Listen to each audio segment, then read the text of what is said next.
अष्टलक्ष्मी मम ग्रहे धनं पुरय पुरय नमः।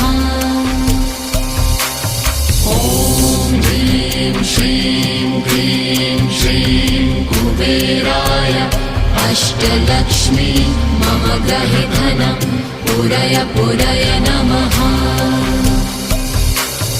ॐ ह्रीं श्रीं क्लीं श्रीं कुबेराय अष्टलक्ष्मी मम ग्रहे धनं पुरय पुरय नमः।